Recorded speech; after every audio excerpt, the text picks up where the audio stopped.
बिस्मिल्लाहिर्रहमानिर्रहीम। मैं मलिक सैद रसूल अवान एडवोकेट आज लीगल पॉइंट में जो लीगल इशू डिस्कस करेंगे वो है हिब्बा या गिफ्ट, और इसी को तोहफ़ा भी कहते हैं। और इसके जो साथ एक और टर्म इस्तेमाल होती है उसे तमलीक कहते हैं। तो आज हम देखेंगे कि इनमें जो डिफरेंस है वो क्या है, और हिब्बा और गिफ्ट और तोहफ़ा और तमलीक में, और वो कौन से लवाज़मात हैं जो हमें करने चाहिए, वो कौन से इंग्रेडिएंट्स हैं जो हमें फुलफ़िल करने चाहिए, पूरा करने चाहिए जब हम हिब्बा या गिफ्ट कर रहे हों। तो आज हम ये चीज़ देखेंगे।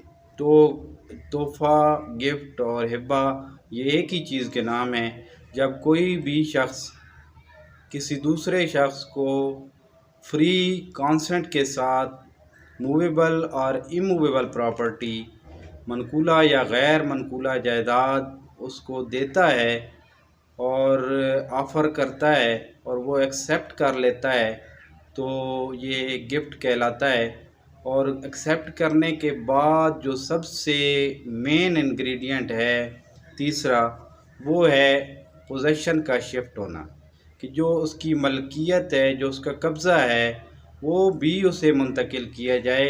जिसको आप गिफ्ट कर रहे हैं, तोहफ़ा कर रहे हैं, हिब्बा कर रहे हैं, तो ये बहुत ज़रूरी है। तो जो तमलीक है, ये तमलीक अगर आप यही तोहफ़ा किसी ब्लड रिलेशन रिश्तेदार को करते हैं तो वो तमलीक कहलाता है। बस यही डिफरेंस है इनमें कि तोहफ़ा, गिफ्ट या हिब्बा अगर आम आदमी किसी को भी आप कर सकते हैं, लेकिन जब आप तमलीक करेंगे तो तमलीक रिश्तेदार को होगी, गैर रिश्तेदार को तमलीक नहीं होगी।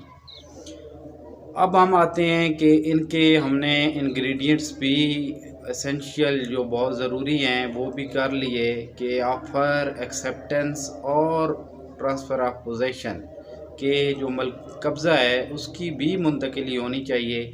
और ये वाज़ेह होना चाहिए कि कहाँ पे एजाब और कबूल हुआ, कहाँ पे ऑफ़र हुई, किस डेट को हुई, और कौन सा मकाम था जहाँ पे ये हुई।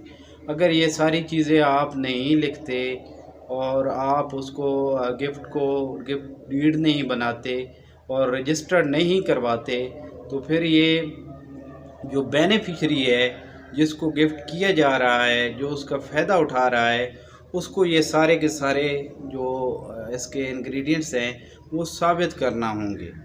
तो अब जब भी कुरान पाक की भी आयत है और जिसका मफ़हूम है कि जब भी आप लोग आपस में कोई मामला करें तो लिख लिया करें।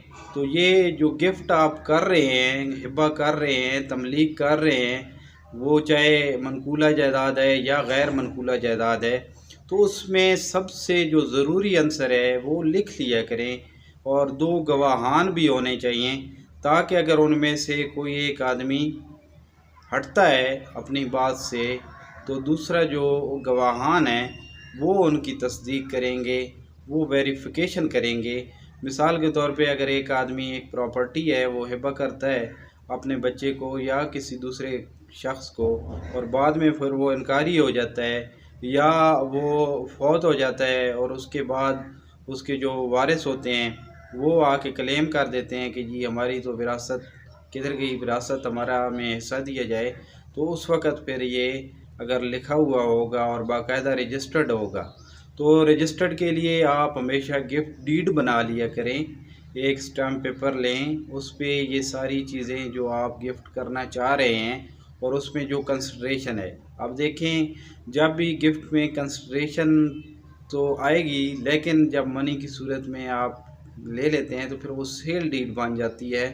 तो गिफ्ट जो है वो कंसिडरेशन होगी नॉर्मल, जैसे अगर कोई एक वालिद है वो गिफ्ट करता है ये या किसी दूसरे रिश्तेदार को करता है, और वो कंसिडरेशन उसमें खिदमत होती है, वो उसकी खिदमत करता है और उस खुश होकर वो गिफ्ट कर देता है, तो ये गिफ्ट जो है वो हो जाता है।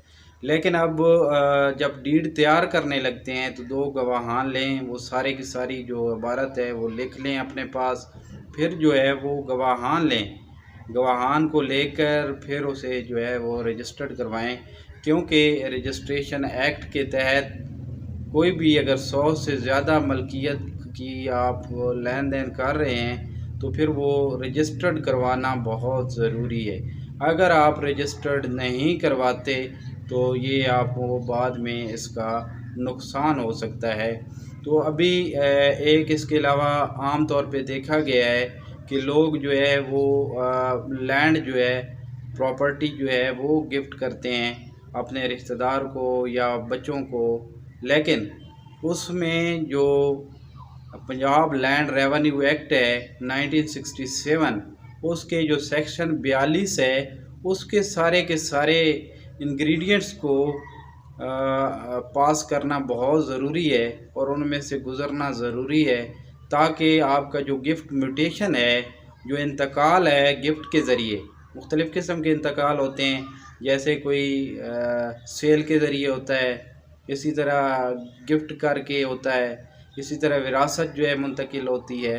तो ये सारे के सारे अब वो जो गिफ्ट म्यूटेशन बन रहा है तो उस पे हमेशा जो है वो डोनर और डोनी, जो गिफ्ट देने वाला है और जो गिफ्ट लेने वाला है, वो वहाँ पे थंब इम्प्रेशन लगाए जाके लैंड रेवेन्यू अफसर के पास जाके उस पे जो है वो लगाए कि कैसे जो है वो कर रहा है और वो उसकी फ्री कंसेंट हो और प्रेशर और दबाव के बग़ैर कर रहा है। और इसी तरह दो जो विटनेस हैं वो मोतबर आदमी होने चाहिए। मिसाल के तौर पे वो नंबरदार या यूनियन काउंसिल का जो नुमाइंदा होना चाहिए वहाँ पे, और जलसा आम में करना चाहिए, आम लोगों में बैठ के, ताकि उसकी तस्दीक हो सके और वो लैंड रेवेन्यू का जो अफसर है वो भी, तहसीलदार वगैरह, वो भी साइन करेगा उस पर, पटवारी के साइन होंगे, तो तब जाके गिफ्ट म्यूटेशन वैलिड होगा। अदरवाइज़ जब चैलेंज होगा तो ये सारी चीज़ें, क्योंकि पटवारी ने जो रजिस्टर और नामचा वाक़याती है उसमें भी उसको एंट्री करनी चाहिए, और जब ये सारी चीज़ें देख लेते हैं और ये सारी चीज़ें पूरी नहीं होती और कोई चैलेंज कर देता है तो वो जो है वो फिर हिब्बा या गिफ्ट जो है वो वैलिड नहीं रहता बल्कि वाइड हो जाता है। तो ये ज़रूरी लवाज़मात थे जो हिब्बा करते वक्त आपको ज़हन में रखने चाहिए। अल्लाह ताला हम सब का हामी और नासिर हो। बहुत शुक्रिया। आखिर में एक रिक्वेस्ट कि मेरा चैनल सब्सक्राइब कर दें, लाइक कर दें और बेल आइकन को प्रेस कर दें ताकि मेरी नई आने वाली वीडियोज़ आपको मिल सकें। शुक्रिया।